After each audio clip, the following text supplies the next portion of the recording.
사랑하는 주양교회 성도 여러분, 안녕하세요. 이병철 목사입니다. 설 명절 연휴 첫날입니다. 설 명절을 보내는 주양 가족들 모두에게 주님의 은혜와 평강이 함께하길 바랍니다. 2월 11일 목요일 셀라이프는 정욕에 붙들린 사사란 제목으로 본문은 사사기 16장 1절에서 9절까지 말씀입니다. 삼손은 엄청난 신화 창조의 사람이었습니다. 나귀 턱뼈로 1000명의 블레셋 사람을 죽일 정도로 괴력을 발휘했고 여우 300마리를 잡아 블레셋 사람의 밀밭을 초토화시키는 굉장한 역사를 일으킨 사람입니다.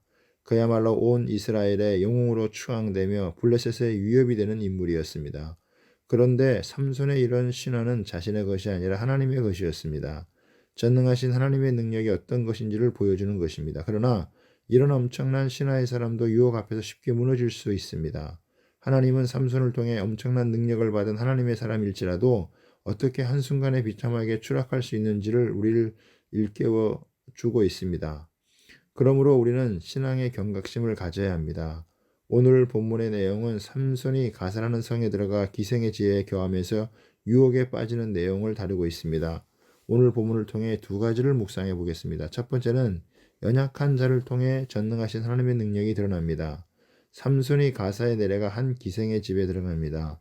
삼손의 일거수일투족을 감시하고 있던 블레셋 사람들은 삼손이 가사에 내려오자 성문에 매복하고 있다가 새벽에 그를 죽이고자 명합니다. 삼손은 이것을 알고 그 밤중에 일어나 성문짝과 문솔주와 문빗장을 빼가지고 그것을 모두 어깨에 메고 헤브론 앞산 꼭대기로 갑니다.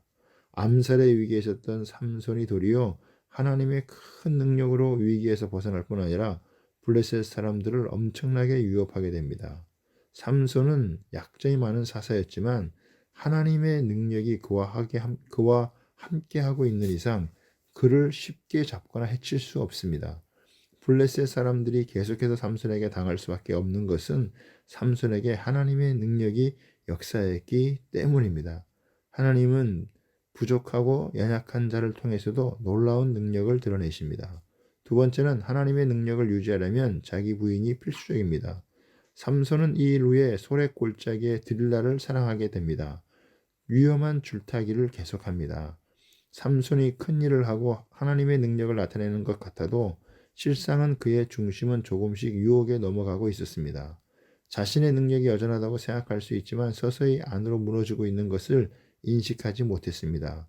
왜 하필이면 그 성에 내려가서 기생의 집에 들어가느냐는 것입니다. 유혹의 장소에 있으면서 유혹을 벗어나긴 쉽지 않습니다.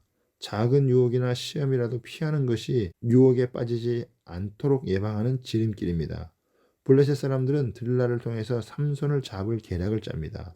삼손의 힘이 어디에서 나오는 것인지를 알아 그를 잡고자 합니다. 그래서 들릴라에게 은 1100개라는 거금을 주어 그녀를 매수합니다.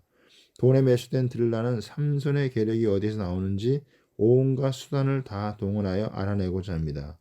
6절에 보면 들릴라가 삼손에게 말하되 청하건대 당신의 큰 힘이 무엇으로 말미암아 생기며 어떻게 하면 능히 당신을 결박하여 굴복할 수 있는지 내게 말하라고 합니다.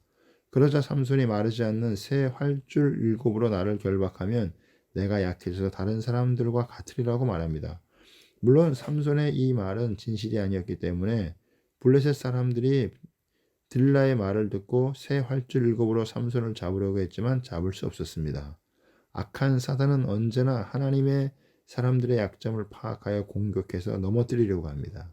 우리가 과거에 승리했더라도 항상 깨어서 제대로 대처하지 않으면 무너질 수 있다는 유비무환의 자세를 갖지 않으면 안 됩니다. 영적인 삶에 있어서 방심은 금물입니다. 지속 가능한 신앙의 삶의 비결은 자기 부인입니다. 사실 삼손이 강한 것이 아니라 하나님이 강하신 것입니다.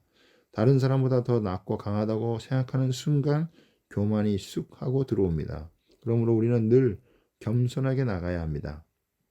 무슨 일을 하든지 나보다 하나님을 앞세우며 높여드려야 합니다. 작은 유혹에 넘어가면 나중에는 큰 유혹에도 쉽게 넘어갑니다. 그러므로 작은 유혹과 시험에 넘어가지 않도록 해야 합니다. 하나님 앞에서 자신의 마음과 생각을 지키고 자신에게 유혹이 되는 장소나 영상은 가지 않거나 보지 않는 것이 좋습니다.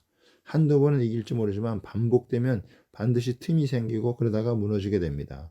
그러므로 주의하기 바랍니다. 유혹과 시험을 차단하는 것이 지혜로운 것입니다. 오늘도 시험에 들지 않도록 깨어 기도하며 살아가길 바랍니다.